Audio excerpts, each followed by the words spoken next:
मुसलमानों ने अपने तरीके से इस देश की जमीन पर तो हुकूमत पा ली, लेकिन इस देश के निवासियों के दिल पर हुकूमत नहीं पा सके। इन 550 सालों के बाद यानी अंग्रेजों के आने के समय तक इस देश में 20% मुसलमान थे, 80% हिंदू थे, यानी अल्लाह का काम फेल। अस्सलाम वालेकुम दोस्तों, मैं हूं शारिफ खान। आज हमारे साथ बातचीत करने के लिए इतने बड़े देश के पंडित हैं जिन्हें सारी दुनिया में जाना जाता है, और ये आज आपको इस्लाम की कुछ ऐसी बातें बताने वाले हैं जिसे देखकर आप दंग रह जाएंगे। वो काम जो मुसलमानों को करना चाहिए के बाद पंडित लक्ष्मी शंकराचार्य जी उस काम को कर रहे हैं, और लगातार भारत के रहने वाले मुसलमानों को बता रहे हैं कि अपनी हैसियत को पहचानो, तुम लोग कौन हो, कहाँ से आए हो, तुम्हारे पैगंबर मोहम्मद सल्लल्लाहु ताला अलैहि वसल्लम क्या शख्सियत थे और आज का मुसलमान क्या हो गया है। इससे पहले कि पंडित जी आपको बताएं, और शायद इस बात का आपको अफसोस भी हो कि 520 साल पहले जितनी संख्या भारत के अंदर मुसलमानों की थी, क्या आज भी वही है? क्या आप लोगों ने किसी को दीन की तबलीग की? क्या अल्लाह के रास्ते में निकले? आज भारत के अंदर 20% जो मुसलमान है, क्या 20% से बढ़कर अब तक 40% या 50% नहीं होना चाहिए थे? इस्लाम एक ऐसा धर्म है जो सारी दुनिया के अंदर बहुत तेजी से फैल रहा है, उसके बाद भी भारत के अंदर इसका रेशियो अभी तक कम क्यों है? ये सारी चीज ये पंडित जी आपको बताएं। पंडित जी की बात सुनकर आपको बहुत अफसोस भी होगा और इस बात की खुशी भी होगी कि वाकई इस दौर में जहां नफरत फैलाने के लिए लोग बैठे हुए हैं, आरएसएस और बजरंग दल के लोग जो भारत के अंदर नफरत फैलाने का लगातार काम कर रहे हैं, वहीं पर कुछ ऐसे हिंदू पंडित भी हैं जो आज भी भाईचारे में विश्वास रखते हैं, जो आज भी इस्लामिक झंडे को पकड़ करके मुसलमानों को अपने सीने से लगाने की बात कर रहे हैं। तो चलिए टाइम को नहीं गवाते हुए ये वीडियो को शुरू करते हैं। बहुत ही ज्यादा इंपॉर्टेंट वीडियो है, इस वीडियो को आप देखना, उसके बाद आप और हम डिस्कस करेंगे। मुसलमान आए, मुसलमानों ने अपने तरीके से इस देश की जमीन पर तो हुकूमत पा ली, लेकिन इस देश के निवासियों के दिल पर हुकूमत नहीं पा सके। सन 1192 में मोहम्मद शहाबुद्दीन गोरी की हुकूमत के साथ इस देश में मुसलमानों की हुकूमत कायम हुई, जो 550 साल तक चली। इन 550 सालों के बाद यानी अंग्रेजों के आने के समय तक इस देश में 20% मुसलमान थे, 80% हिंदू थे, यानी अल्लाह का काम फेल। 550 साल कितना होता है? सुनने में 550 साल लग रहा है, लेकिन होता कितना है जरा सोचिए। 200 साल पहले हम लेते हैं। हर 25 साल में एक जनरेशन बढ़ जाती है, यानी एक 20-25 साल के बच्चे के बच्चा हो जाता है, उसके एक लड़का आ जाता है। तो 25-25 के हिसाब से 200 साल में 8 जनरेशन बनती है, यानी ग्रैंडफादर को दादा कहते हैं।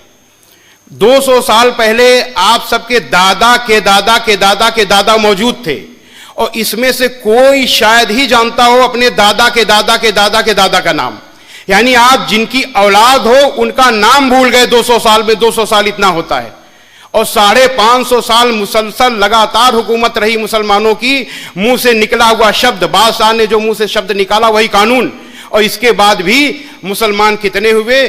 20%, 80% हिंदू। कुछ लोग इतना उत्साह में आ गए हैं कि वेद में आपका नाम भी बताते हैं, मक्का मदीना तक बताते हैं कि वेद में मक्का मदीना का नाम भी लिखा हुआ है। ये जो अटकलबाजी की कलाबाजी है, इस कलाबाजी से कुछ फायदा नहीं होना। ये केवल मुसलमानों को खुश करने के लिए की जाती है, मुसलमानों की जेब हल्की करने के लिए की जाती है। हमको वो कलाबाजी करनी चाहिए जिससे हम अल्लाह का संदेश, अल्लाह का दीन हम आगे बढ़ाएं। वो कलाबाजी करनी चाहिए। वो कलाबाजी नहीं हो रही। वो कलाबाजी ऐसी होनी चाहिए कि जिससे गैर मुस्लिम प्रभावित हो। मुसलमान तो है ही, गैर मुस्लिम प्रभावित हो, वो काम हमको करना चाहिए। और वो हिकमत मौजूद है कुरान मजीद में, वो हिकमत मौजूद है, अल्लाह की हिकमत है। वो अल्लाह की हिकमत कहां है? सूरा नंबर 3 आयत नंबर 64 में है कि आओ एक ऐसी बात की ओर जो हमारे और तुम्हारे बीच समान है कि हम परमेश्वर के सिवा, ईश्वर के सिवा किसी की बंदगी न करें। यह अल्लाह की हुकूमत है। इस प्लेटफार्म को अगर पकड़ा गया होता तो हम कामयाब कब का कामयाब हो चुके होते हैं, लेकिन हमने इसको नहीं पकड़ा। इस्लाम की बुनियाद है ला इलाहा इल्लल्लाह, परमेश्वर के सिवा कोई पूज्य नहीं है, और यही बुनियाद सनातन वैदिक धर्म की है। संसार के सबसे पुराने ईश ग्रंथ ऋग्वेद के मंडल 1 सूक्त 7 का 10वां मंत्र है, इंद्रम वो विश्व तस्परि हवा महे जनेभ्या अस्माकम अस्तु केवलः। ऐ मनुष्यों, तुमको अत्यंत उचित है कि मुझ एक परमेश्वर को छोड़कर किसी दूसरे देव को कभी मत मानो, क्योंकि पूजा करने योग्य एक मुझ परमेश्वर को छोड़कर कोई दूसरा देव नहीं है। श्रीमद् भगवद गीता में है, मत्तः परतरम नान्यत किंचिदस्ति धनंजय, पूजा करने योग्य मुझ परमेश्वर से के अलावा कोई परमेश्वर नहीं है। ये है इस्लाम की में अल्लाह की हिकमत, और इस प्लेटफॉर्म को अगर पकड़ा गया होता तो आज मामला दूसरा होता। हमारे आरएसएस के भाई कहते हैं, विश्व हिंदू परिषद के लोग भी कहते हैं कि इस देश में रहने वाला हर व्यक्ति, हर इंसान हिंदू है, लेकिन इसकी कोई दलील नहीं है। यह भी अटकलबाजी है, मनमानी अटकलबाजी है, जो चाहा सो बोल दिया। क्या दलील है इसकी भाई कि इस देश में रहने वाला हर व्यक्ति हिंदू है? लेकिन इस बात की दलील है कि एक ईश्वर की पूजा करने वाला हर हिंदू मुसलमान है।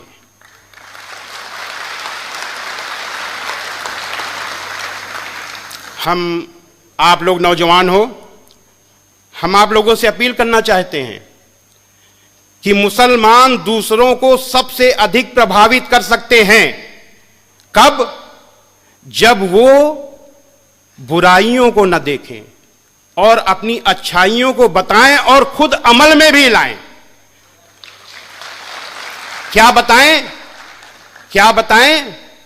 बताएं कि इस्लाम गुस्सा करने का मजहब नहीं है, इस्लाम लड़ाई करने का मजहब नहीं है, इस्लाम जबरदस्ती करने का मजहब नहीं है, इस्लाम बदला लेने का मजहब नहीं है, इस्लाम शांति का मजहब है, दया का मजहब है, माफी का मजहब है, इस्लाम दिल जीतने का मजहब है।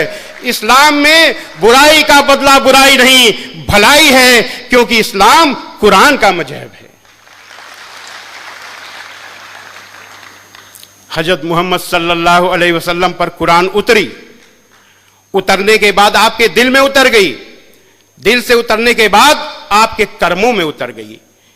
कुरान की एक एक अच्छाई हजरत मोहम्मद सल्लल्लाहु अलैहि वसल्लम की अच्छाई बन गई।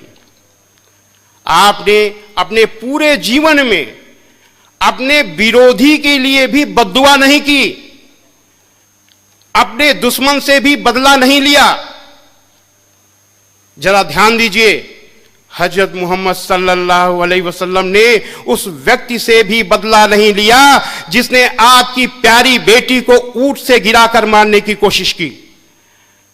उन अबू सुफियान से भी बदला नहीं लिया जिन्होंने आपके खिलाफ हर लड़ाई में आपके दुश्मनों का नेतृत्व किया। उहद की लड़ाई में जिसमें आपके बहुत से अनुयायी, बड़े बड़े अनुयायी शहीद हुए, आप खुद बुरी तरह घायल हुए, उस लड़ाई में भी नेतृत्व कर रहे थे अबू सुफियान।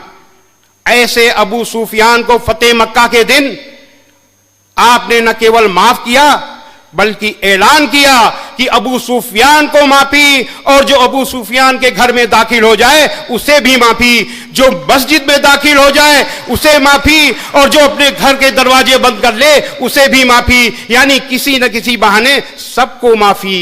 क्यों? क्योंकि अल्लाह का हुक्म था। क्या हुक्म था?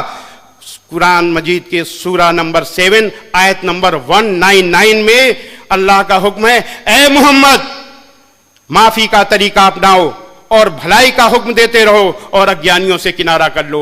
हजरत मोहम्मद सल्लल्लाहु अलैहि वसल्लम ने तो माफी का तरीका अपना लिया, लेकिन आपके अनुयायियों ने उस तरीके को नहीं अपनाया। मुसलमानों ने किसको अपनाया?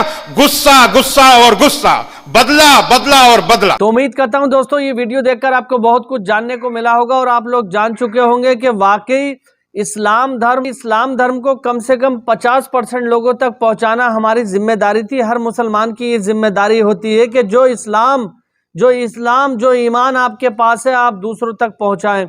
आज रोजमर्रा के काम में लग करके अपने घर गृहस्थी में ऐसे पड़े हुए हैं कि दीन की तबलीग करना भूल चुके हैं। हम भूल चुके हैं कि हमें अपना दीन आगे भी पहुंचाना था। जब तक इस्लाम को आगे नहीं पहुंचाया जाएगा तब तक आपकी जिम्मेदारी खत्म नहीं हुई।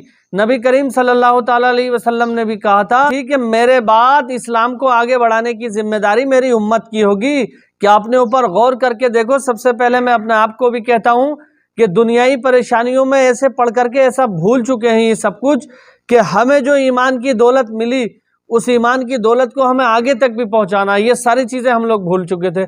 लेकिन मैं उम्मीद करता हूं कि ये वीडियो देखकर आप कहीं ना कहीं इस बारे में सोचेंगे और जो घर पे बैठे हैं, चाहे एक ही दिन के लिए, इस्लाम ये नहीं कहता आप पूरी जिंदगी उसमें लगा दो तबलीग में, लेकिन चाहे एक दिन के लिए लिख लो, एक दिन के लिए निकलो तबलीग में, जाकर के लोगों को इस्लाम के बारे में बताओ, ईमान के बारे में बताओ, इस्लाम क्या है, उसको क्यों अपनाना चाहिए, सारी चीजों के बारे में बताओ। ये हर मुसलमान की जिम्मेदारी है। और कॉन्स्टिट्यूशन यानी भारत का जो संविधान है आपको इस बात का हक देता है कि आप अपने धर्म का प्रचार कर सकते हो, जितना चाहो कर सकते हो।